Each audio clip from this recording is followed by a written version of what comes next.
wondering why would anyone will be fear about the success. Hmm. But the truth it is the success can bring the bigger challenge and the more responsibility. Also, sometimes it's uncertainty. That feelings can lead that some hobbies to overthinking or to even hold you back than without realizing this. So if you ever feel stuck or feel something like that, going very well, but you something holding you back, you don't want to keep going, this episode is for you. Where you just talk about, you have so many things to talk about this. What is the fear of success? Yeah. Yes, here we are. Yeah, no, the fear of success is a popular personal development, personal growth, coaching industry, everything term. It's almost like a buzzword, right? A lot of times it's kind of a default for people who are looking to achieve success, and then they go to an event and somebody just very quickly says, "Oh, because you have a fear of success." And it's kind of interesting because I don't think anybody is really afraid of success itself, depending on how you define it. And that's the most important thing. Success is subjective. It's different for everyone, right? Mm. And so what we want to talk about today is if you find yourself aligning or feeling like you resonate with that statement of fear of success, the first step is, well, let's first define what success is. But most people, I think, are not afraid of the positive sides of success, right? They're Mhm, mhm. afraid of what you were talking about, like what comes with success. And that perception of the challenges that come with success, it stems from your definition of what success is. And if you don't redefine that, then you're always going to perpetuate this fear, which then self-sabotages you from actually getting the positive side of the success that you actually want, right? Yes, that's absolutely. I wanted to share my personal experience. Mhm. Is when I first time started my journey as transformation healing coach. When I lead first time leading the Tibet retreat, I leading the retreat to Tibet every year. Then I have that fear. I was thinking, wow, how about if too many people sign up? How about if I'm success? That's too much to handle. How about when I get the Tibet, when I get the high altitude, I cannot do anymore. How about this? So all of that fear made me so much nervous. Hmm. That's help hold me back. Say, really, do I continue doing that, or is the fear of what about if I really doesn't have enough people to go with me? So Hmm. how to think that becomes self-sabotage, then uncertainty Hmm. inside me Hmm. until I regularize it, then move forward with that. Hmm. Yeah, and on another side of the tail, right there, because what you shared there is a very common thing, especially for entrepreneurs who've never been an entrepreneur before, or if you're doing something new and you achieve a level of success that you didn't expect or nobody in your world growing up had ever achieved, right? Then you're going into unknown territory. Now, there's another piece of this whole fear of success thing, which has to do with again, the belief system of what happens when you become successful, right? I had a client where they said that their fear of success was that if they become successful, they had this belief that they would lose all their family, they would lose all their friends, people would judge them, and I said, well, that's probably why you're not successful as you want to be. And they said, no, that can't be it. I was like, well, think about it. When you play that out in your head, do you want people to judge you? Do you want people to not be around you anymore? Which is more important, you making $1 million or you having family and friends around you? Well, family and friends, it's like, So why uh-huh. can't that to be together? Well, that's the belief system. And it goes back to what Yes. I was saying before. It's like, well, how are you defining success to be? And Mm-hmm. who helped you define that, right? Had another client where their definition of success was not their own, is what his dad defined as success. And Mm. because he that wasn't his definition. There was always this element of kind of like anger and fear and all these different emotions that were around trying to live up to that definition. And so it wasn't until we redefined success for him Mm. that everything shifted. That's when everything changed. Plus him stepping out of his dad's shadow and all that stuff. I was like, I could Mm. totally relate to that because I walked that same path. Yes.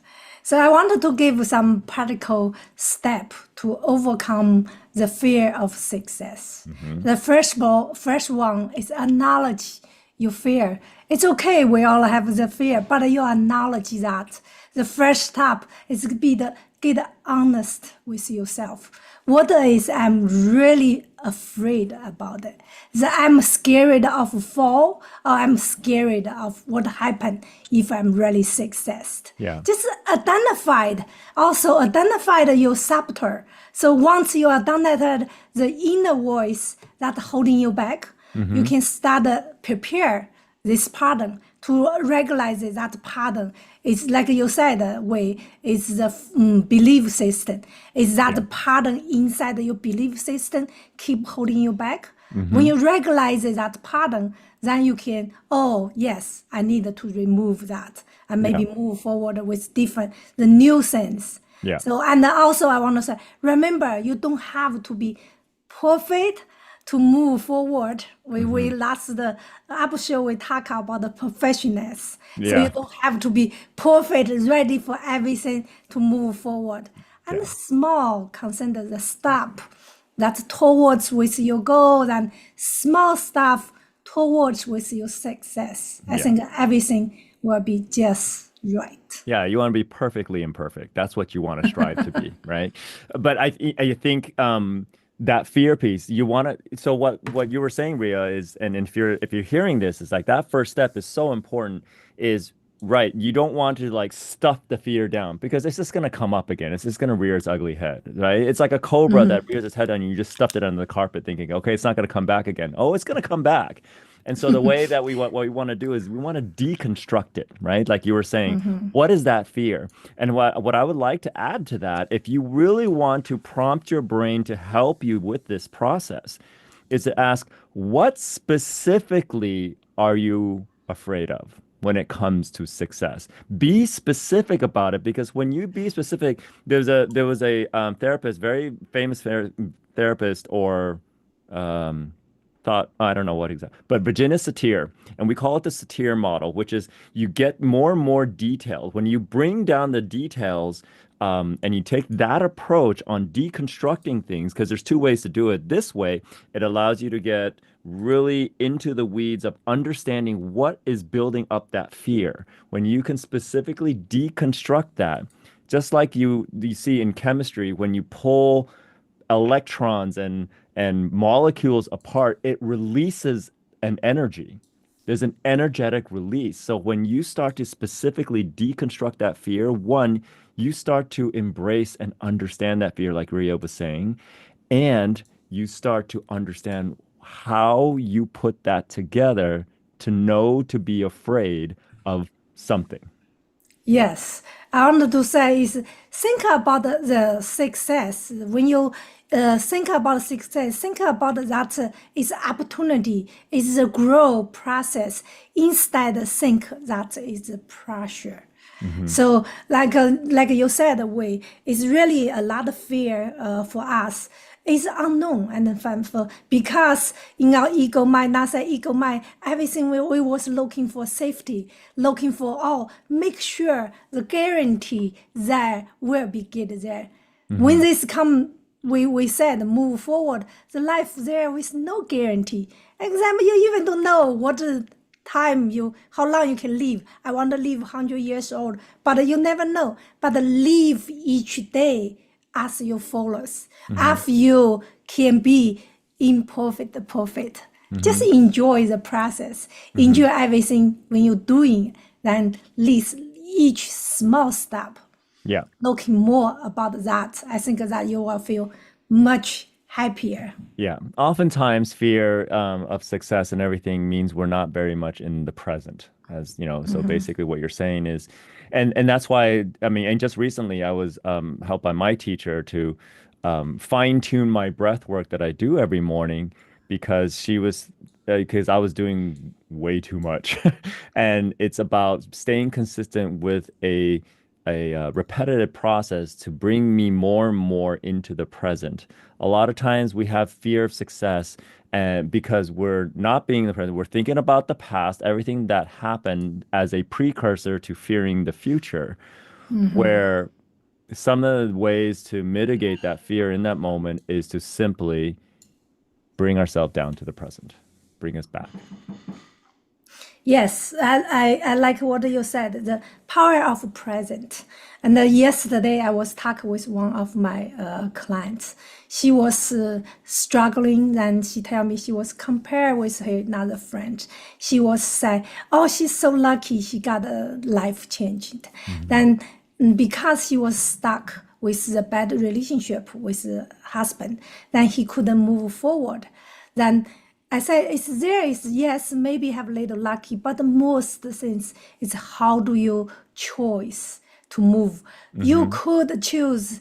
Example, one client tell me, she said, oh, when I leave the house, I will think about maybe my husband with somebody will be there, so I afraid to leave the house. Was even my daughter want to invite me to enjoy the time with my daughter because I'm so afraid to leave the house. Maybe my husband cheating or doing something. I said, Hmm. if you don't have that trust, and if you're stuck to think about that, you never leave that house. How that will be help you to bridge or to move forward, improve your relationship because you have so much fear Hmm. holding in there. Hmm. Yeah, fear's one of the what I call the five negative emotional horsemen. Anger, sadness, fear, hurt, guilt.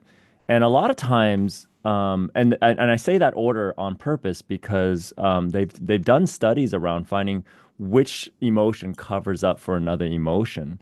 So a lot of us sometimes when we're not present to the fear, right? And we're not releasing and letting it go, pay attention because what covers up the fear is sadness. And what covers up the sadness is anger. So most of the time when you see people who are outrageously kind of like significantly inappropriately angry, think about that sequence. They're likely not really angry per se, but they're covering up for sadness, they're covering up for fear, and this is what happens.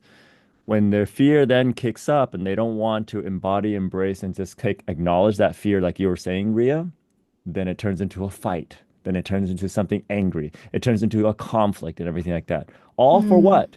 To cover up that fear. Yeah, I want to dig a little bit more deeper about that. When come to the anger, then really you look down the anger with the frustration, maybe under there, like you said, the sadness is hopeless. It's because you feel you couldn't shift, you couldn't change. You let that hold you back. You cannot see the way out. You got Hmm. frustration, you got anger, you got sad.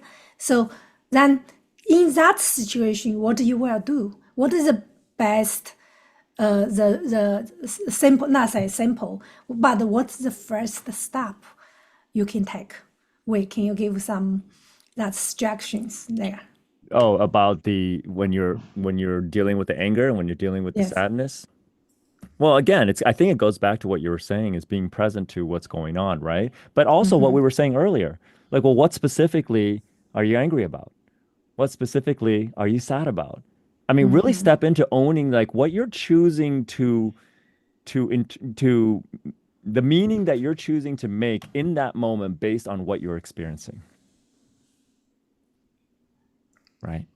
Yes, I wanted to say really the fear we know is come from unknown, but you really to look deeper. What is you really afraid about? Think about the worst things maybe can happen. Like Hmm. example, Hmm. my clients think about the husband. Think about the worst things can happen. Maybe you are divorced, or maybe you are left him, or maybe you create some communication then he understanding you that maybe have surprised that how shift the relationship Hmm. but instead fear just think about that stuck there to thinking instead to take action Hmm. to move with communication to move with something that can help you getting some skills or Right. maybe just like I said, leave the house to spend some quality time with lovely daughter. Hmm. That bring better positivity. Hmm. So instead of stuck there, just think about the fear.